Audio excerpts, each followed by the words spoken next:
এই বংশাবলী হচ্ছে শ্রীহর্ষের বংশাবলী, তার থেকেই চলে আসছে।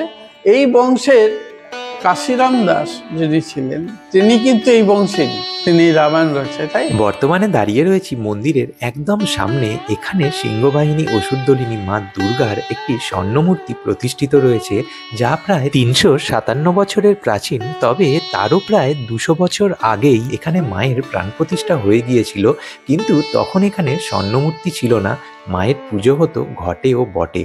তাই সব মিলিয়ে বলতে গেলে এই মন্দিরটি প্রায় 553 বছরের প্রাচীন। নবমীর দিনকে যে বলিদান হয়, সেই বলিদানের মাংস মাকে রান্না করে দেওয়া হয় এবং সেটা হয় আমাদের দৃষ্টিভোগ। সেদিনকে মন্দিরে কোনো আরতি হবে না, সমস্ত ভোগ ভেতরে দিয়ে রাখা হবে, দরজা বন্ধ, এমনকি সিসিটিভিও বন্ধ থাকে। 1 ঘন্টা 45 মিনিট পরে বাইরে থেকে ঘন্টা বাজিয়ে দরজা খোলা হয়, করে তারপরে এই প্রসাদ সবাইকে দেওয়া হয়।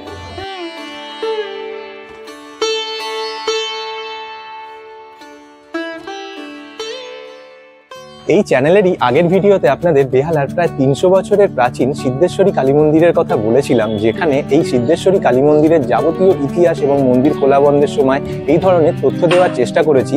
যারা এখনো অবধি এই বেহালা সিদ্ধেশ্বরী কালী মন্দিরের ভিডিও দেখে উঠতে পারেননি, তাদেরকে অনুরোধ করব এই ভিডিওটা শেষ হয়ে যাওয়ার পরে এই ভিডিওর ঠিক ডেসক্রিপশানে একটু চেক করে নেবেন। আমি এই বেহালা সিদ্ধেশ্বরী কালী মন্দিরের ভিডিওর লিঙ্ক এই ভিডিওর ডেসক্রিপশানে দিয়ে দেবো। এবার আসি আজকের প্রসঙ্গে। আজকের এই ভিডিওতেও আমরা বেহালার একটি অতীব প্রাচীন এবং সুপরিচিত মন্দির সম্বন্ধে আলোচনা করব এবং এই মন্দিরের যাবতীয় তথ্য আপনাদের সামনে তুলে ধরার চেষ্টা করব। বলে দিই, আমি এখন বর্তমানে দাঁড়িয়ে রয়েছি বেহালার প্রায় 553 বছরের প্রাচীন সোনার দুর্গা বাড়িতে।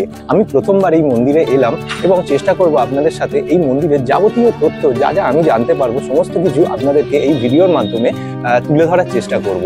তাহলে শুরু করা যাক আজকের ভিডিও। আর তবে ভিডিও শুরু করার আগে যারা প্রথমবার এই চ্যানেলের ভিডিও দেখছেন, তাদের উদ্দেশ্যে একটু ছোট্ট করে আমি আমার পরিচয়টা দিয়ে দিতে চাইবো। নমস্কার, আমি সৌরভ। দ্য আননোন ডাইরেকশনস চ্যানেলে আপনাদের প্রত্যেককে স্বাগত জানিয়ে টেম্পলস অফ বেঙ্গল সিরিজের আরও একটা নতুন ভিডিও শুরু করতে চলেছি। আশা করছি এই ভিডিওটাও আপনাদের এই চ্যানেলেরই আগের ভিডিওগুলোর মতনই ভালো লাগবে। তবে ভিডিওটা শুরু করার আগে কয়েকটা অনুরোধ বা আবদার আপনাদের সামনে রাখতে চাইবো, যেটা হচ্ছে এই ভিডিওটা সম্পূর্ণ দেখার পর যদি একটু আপনাদের এই ভিডিওটা ভালো লাগে, তাহলে দয়া করে একটা লাইক করে দেবেন এবং পারলে প্রচুর মানুষের মধ্যে এই ভিডিওটা শেয়ার করবেন, যাতে তারাও যদি মনে করেন এখানে এসে তারা মায়ের দর্শন করে যেতে পারেন।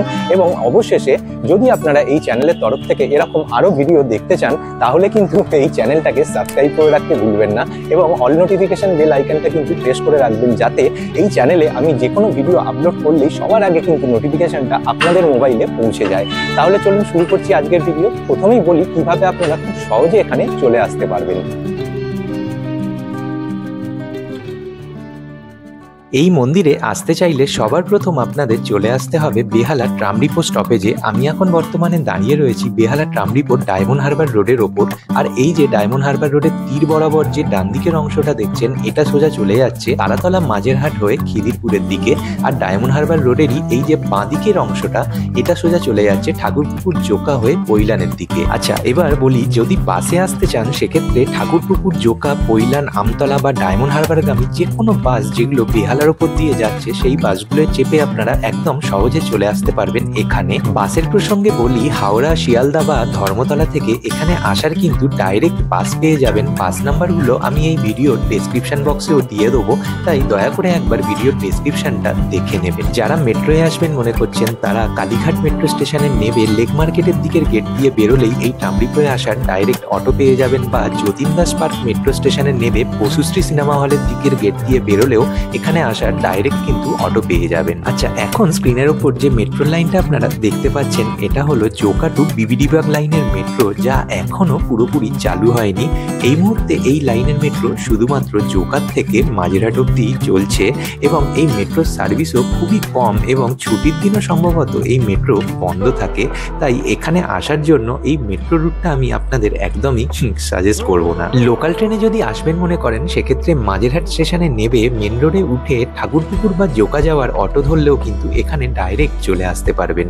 আর টালিগঞ্জ ফাঁড়ির থেকেও কিন্তু এই ট্রামডিপোর ডাইরেক্ট অটো পেয়ে যাবেন। এই ট্রামডিপো স্টপেজে নেমে সোজা সামনের দিকে অর্থাৎ যে দিকটা জোকার দিকে যাচ্ছে সেই দিক বরাবর 1 মিনিটেরও কম সময় হাঁটলেই ঠিক আপনাদের বাঁ হাতে পেয়ে যাবেন বেহালার প্রায় 300 বছরের প্রাচীন সিদ্ধেশ্বরী কালী মন্দির। এই ভিডিওটা ঠিক আগের ভিডিওটাই কিন্তু ছিল এই সিদ্ধেশ্বরী কালী মন্দিরের উপরেই, যেখানে আমি এই মন্দিরের যাবতীয় ইতিহাস তুলে ধরার চেষ্টা করেছি।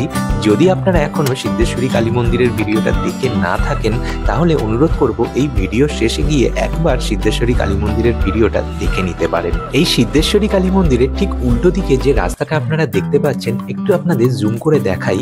এই রাস্তাটা হলো ব্রহ্ম সমাজ রোড। আমরা এখন রাস্তা পার হয়ে এই ব্রহ্ম সমাজ রোড দিয়েই সোজা হেঁটে যাব। এখন দাঁড়িয়ে রয়েছি সিদ্ধেশ্বরী মন্দিরের ঠিক উল্টো দিকেই ব্রহ্ম সমাজ রোডের মুখে। আর এই যে বিল্ডিংটা এখন আপনারা দেখছেন, এটাই কিন্তু একসময় পান্না কোম্পানির সর্ষের তেলের মিল ছিল।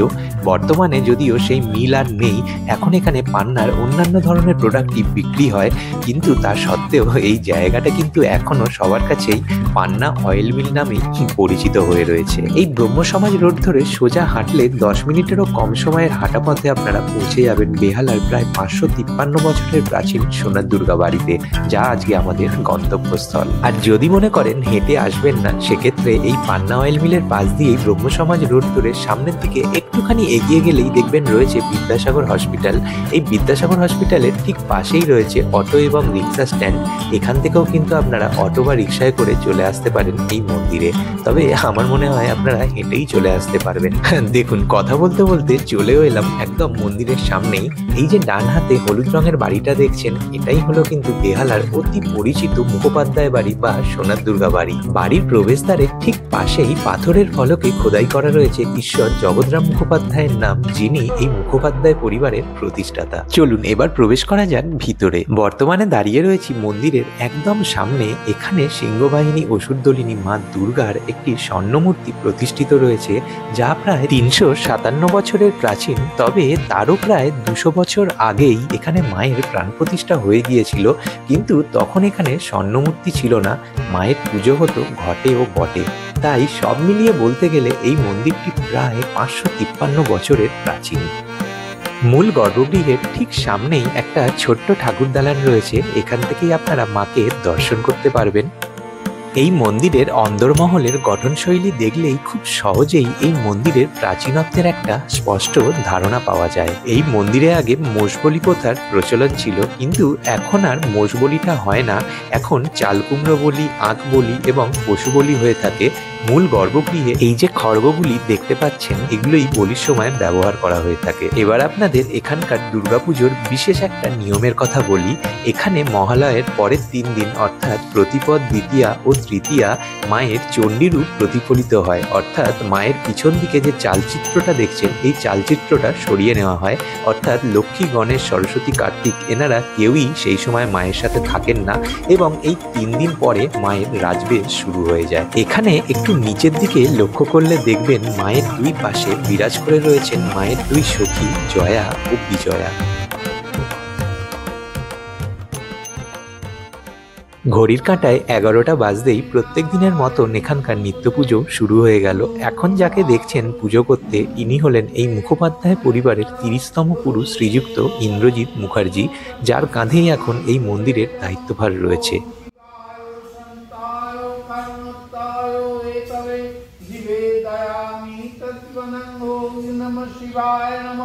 हे कृष्ण करुणा सिंधु दीनबंधु जगतपते गोपेशु गोपिकाकान्तो राधाकान्तो नमस्ते। মায়ের মন্দিরের ঠিক পাশেই একটা ছোট্ট শিব মন্দিরও রয়েছে। এই মন্দিরটাও কিন্তু এই মায়ের মন্দিরের মতনই বেশ প্রাচীন, তাই আপনারা এখানে আসলে অবশ্যই কিন্তু এই শিব মন্দিরটাও একবার দর্শন করে নেবেন।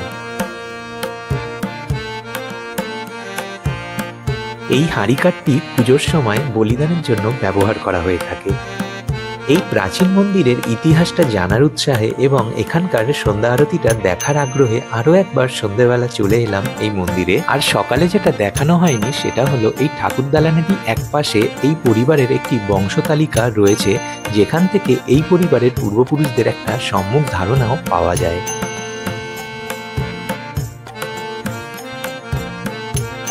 এই ভিডিওর পরবর্তী অংশে এখানকার সন্ধ্যা আরতিরও কিছুটা অংশ থাকছে, তবে তার আগে আসুন এই মন্দিরের ইতিহাসটা একটু জেনে নেওয়া যাক এই পরিবারেরই 30তম পুরুষ শ্রীযুক্ত ইন্দ্রজিৎ মুখার্জির কাছ থেকে। নমস্কার, আমার নাম ইন্দ্রজিৎ মুখার্জি, ভরদ্বাজ গোত্র। আমি এই বংশের 30তম পুরুষ। এই মন্দিরটা খুবই প্রাচীন। কেন এই মন্দির আমাদের আগে তো মন্দির ছিল না, মায়ের এতে আমাদের এর একটা ইতিহাস আছে। আমাদের রাজা বল্লাল সেন নিয়ে এসেছিলেন কনৌজ থেকে। সেখান থেকে এই যে 5 জন ব্রাহ্মণ এসেছিল, সেই ব্রাহ্মণের একটা পরিবার এটা। এখানে ব্যারাকপুরের রাজকুমার যিনি হচ্ছেন জগৎরাম মুখোপাধ্যায়, উনি ওনার এমন বয়সে একটা গঙ্গা যাত্রা, তখনকার দিনে মানুষ অসুস্থ হয়ে গেলে তাকে গঙ্গা যাত্রায় পাঠিয়ে দেওয়া হতো। ওইখান থেকে এইখানে এসে উনি এখানকার এক মহিলা ওনাকে সুস্থ করে করার পরে উনি সংসারী হয়, তার সাথেই তার বিবাহ হয়। আমরা সেই বংশেরই, এবং উনি ব্যারাকপুরের রাজকুমার ছিলেন। ওনার প্রথম পুরুষ ওইখানে, দ্বিতীয় পুরুষ হচ্ছে আমরা। এবার ওনার মেয়ে মামার বাড়িতে যায়, সেখানে গিয়ে কোনো কারণে একটু অপমানিত হয়েছিলেন পুজোর অষ্টমীর দিন। সেখানে ফিরে এসে বাবাকে করে, এবং মেয়েরা বাপের খুব প্রিয় হয়, তখন বলে যে আজকেই তোমাকে এখানে দুর্গা পুজো করতে হবে বলে মেয়ে বায়না ধরে। উপায় নেই, ব্রাহ্মণ, মেয়ের কথা। উনি কি করলেন, ঘটেতে অষ্টমীর দিন পুজো, ভেবেছিলেন যে হয়তো ছেলে খেলা করছে, পরে ভুলে যাবে। উনি পুজো শুরু করেন, করার পরে এইভাবে চলছে। পরে বছর আবার সেরমভাবে এটা প্রথমে ঘট, তারপরে পট, তারপরে হচ্ছে পট মানে তখনকার দিনে সরাতে কি হতো, তারপরে মৃন্ময়ী মূর্তি। তারপরে ওনার মানে ছেলে তার নাতি, তিনি জগৎরামের হচ্ছে, তিনি এসে এই স্বর্ণমূর্তি তৈরি করেন। তখন মানে রানী রাসমণির জামানা, তখন উনি ছিলেন অধুনা বাংলাদেশ ঢাকার, উনি তখন ফিফথ মুন্সেফ ছিলেন। ফিফথ মুন্সেফ ছিলেন তখনকার দিনে হচ্ছে জাজ। সেই সময় উনি ঢাকেশ্বরী কালীর রূপ দেখে মুগ্ধ হন এবং বাড়ি চিন্তা করেন বাড়িতে স্বর্ণমূর্তি করবেন মা সোনার দুর্গা। উনি যা ভাবনা, তখন তো পয়সার অভাব নেই, সব কিছু, সেই উনি সোনার মূর্তি এখানে কারিগর নিয়ে এসে ঢালাই করে উনি সোনার মূর্তি তৈরি করেন। সেই থেকে মা আমাদের এখানে প্রতিষ্ঠিত। মোটামুটি 357 বছর হয়েছে স্বর্ণমূর্তি।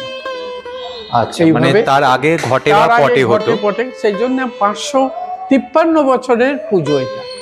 বাবা, মানে অনেক প্রাচীন বলতে গেলে। আর বেহালাবাসীর কাছে তো এটা যথেষ্ট মানে সুপরিচিত একটা সোনার দুর্গা বাড়ি বলতে অনেকেই চেনে। আমাদের মোটামুটি যা লোকজনের কাছে খবর পাই, এখন আপনাদের মাধ্যম এবং মিডিয়ার সমস্ত থেকে প্রচারটা প্রচুর পরিমাণে হয়ে গেছে, সেই কারণে। আর এই বংশাবলী হচ্ছে শ্রীহর্ষের বংশাবলী, তার থেকেই চলে আসছে।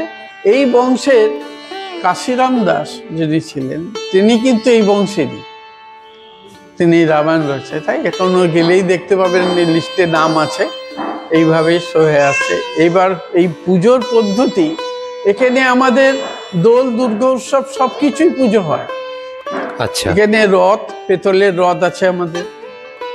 এবার আমাদের জগন্নাথ দেব নেই, আমাদের কিন্তু নারায়ণই ওপর রথে যান, এবং এতে দোল, জন্মাষ্টমী, রাস, সমস্ত পুজোই আমাদের এখানে হয়। এবং কি কালী পুজোও হয়।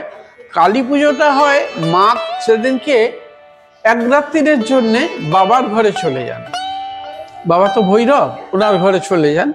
সেই সময় এইখানে ওই সন্ধেবেলায় মা কালীর রূপ মূর্তি আসে, সারা রাত্রির পুজো হয়, বলিদান হয়, হওয়ার পরে ভোরবেলায় মা নিরঞ্জন হয়ে যায়।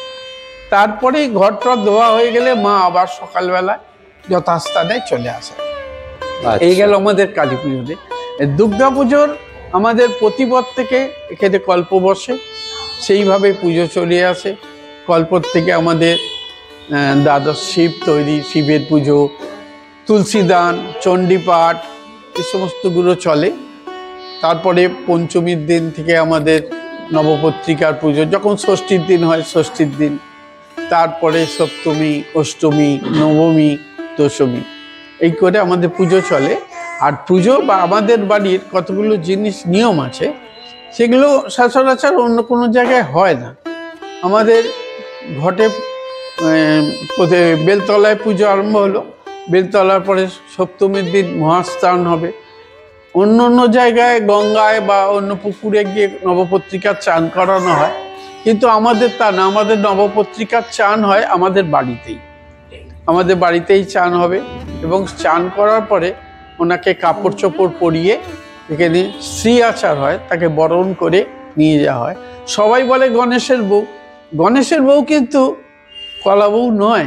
গণেশের পাশে থাকেই তারা বলে কলা বউ, আসলে তা না। ইনি হচ্ছেন নবদুর্গা, মানে 9খানা পত্রিকা রয়েছে এর ভেতরে, সেক্ষেত্রে নবপত্রিকা বলা হয়।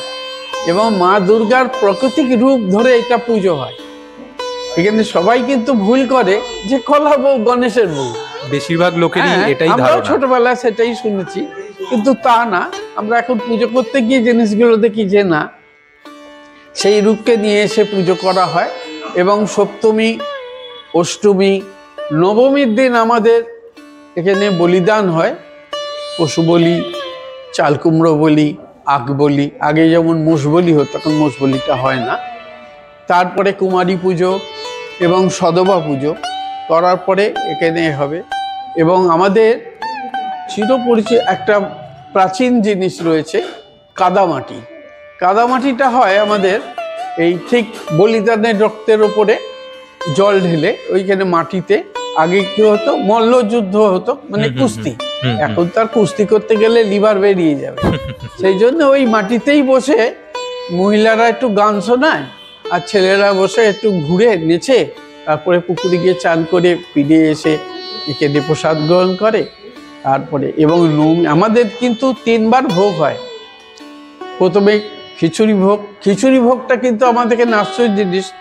সেই পুজোর সময় সেই যে বাবা পুজো তৈরি করেছিলেন, তখন বাড়িতে ছিল বিউলির ডাল আর চাল, সেই দিয়ে যে খিচুড়ি, আজ অবধি সেই ডালের চালের খিচুড়ি হয় পুজোর সপ্তমী, অষ্টমী, নবমী, বিউলির ডালে। তারপরে সাদা ভোগ, তারপরে সন্ধ্যাকালী লুচির ভোগ। 3বার ভোগ হয় আমাদের। এবং মাকে মাছ দিয়ে সারা বছর মায়ের কিন্তু মাছের ভোগ। এবং নবমীর দিনকে যে বলিদান হয়, সেই বলিদানের মাংস মাকে দেওয়া হয়, রান্না করে দেওয়া হয়। এবং সেটা হয় আমাদের দৃষ্টিভোগ। সেদিনকে মন্দিরে কোনো আরতি হবে না, সমস্ত ভোগ ভেতরে দিয়ে রাখা হবে। করার পরে দরজা বন্ধ, এমনকি সিসিটিভিও বন্ধ থাকে করে 1 ঘন্টা 45 মিনিট পরে বাইরে থেকে ঘন্টা বাজিয়ে দরজা খোলা হয়, করে তারপরে এই প্রসাদ সবাইকে দেওয়া হয়। আচ্ছা, একটু ওখানে আমরাকে আটকাচ্ছি। এই যে প্রসাদটা, এটা কি মানে এমনি গণপ্রসাদের মাধ্যমে, মানে যারা আগত দর্শনার্থীরাও প্রসাদ পায়? আচ্ছা। এবং আমাদের নবমীর দিনের বিশেষ পুজো, বিশেষ বিশেষ আমাদের যে আত্মীয় স্বজন পরিবারবর্গ আছে, তারাই এসে এই বেশি প্রসাদটা পায়। কেন, তারা নিমন্ত্রিত থাকেন, তারাই এসে পেছনে করে। আর আমাদের বাড়িতে আসলে প্রসাদ না পেয়ে যায় না। আর আমাদের প্রতিদিন নিত্য পুজো হয়। সকাল 11টায় মন্দির খোলে আর 1টা অবধি। আর সন্ধ্যাকালীন আমাদের 7:30টায় খোলে আর 8:30টায়। 9:30টায় কিন্তু আমাদের বড় গেট বন্ধ হয়ে যায়। আচ্ছা। আর সন্ধ্যা আরতি হয় ওই সন্ধ্যে 8টার পর পর? 7:30টা 8টা। শীত ঠান্ডা পড়ছে, 7:30টায় হয়ে যাবে, নাহলে 8টায়। আচ্ছা। এর মাঝখানে যদি কেউ মনে করেন এখানে এসে পুজো দিতে চান, তাহলে এখানে পুরোহিত মশাই থাকেন? সকালবেলায় আসলে পাবেন। হ্যাঁ, ওই 11টা নাগাদ আসলে হবে। তো এখানে এসেই তারা চাইলে পুরোহিত মশাইয়ের হাতে হ্যাঁ, দিয়ে পুজো যা ইচ্ছে মায়ের হ্যাঁ হ্যাঁ। দিতে পারে। আচ্ছা আচ্ছা, এই মন্দির সম্পর্কিত কিছু অলৌকিক ঘটনা আপনি বলতে পারবেন? অলৌকিক ঘটনা তো প্রচুর আছে। মায়ের কাছে নানান রকম প্রশ্ন নিয়ে এসে তারা মাকে জানায়, তারা নিশ্চয়ই আরোগ্য লাভ করে বা তাদের মনের মনোবাসনা পূর্ণ হয়, তারা মাকে পুজো টুজো দিয়ে যান, এটা তো চলেই। এবং আজ অবধি এই বাড়িতে কেউ বেকার নেই এবং আজ অবধি কেউ জেল খাটেনি। এটাই আমাদের কাছে বড় আশীর্বাদ মায়ের। আর মা তো পঞ্চবন্ধী আসনে বিরাজ করছেন, এই যে মা সকলে, আর জগৎ জননী জগত্তারিণী মা। হ্যাঁ, সেই জন্যই আমাদের কোনো মনে কষ্টও নেই আর কোনো আমাদের এও নেই, সবই ঠিক আছে। পুজোর সময় সবাই আসে, সবাই থাকে। আচ্ছা, একটা কৌতূহলবশত প্রশ্ন করছি, মানে এটা আমারও শোনা, অনেকের মুখেই শুনি যে সৌরভ গাঙ্গুলির সাথে কি এই সৌরভ বাড়ির কোনো সম্পর্ক রয়েছে?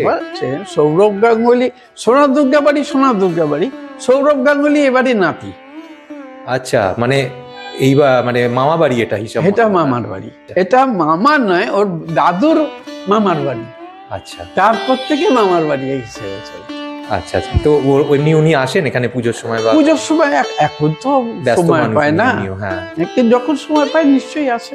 আচ্ছা আচ্ছা, ঠিক আছে, অসংখ্য ধন্যবাদ আপনাকে। ভালো থাকবেন, সুস্থ থাকবেন। ঘড়ির কাঁটায় এখন সময় হলো রাত 8টা, আর দেখতে দেখতে এখানকার সন্ধ্যা আরতিও শুরু হয়ে গেল। এবার আপনাদের জন্য এখানকার সন্ধ্যা আরতির কিছুটা অংশ এই ভিডিওতেও তোলা রইল।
এই বাড়ির ঠিক উল্টো দিকেই এখানকার পিতলের রথটি খুব সযত্নে রাখা রয়েছে।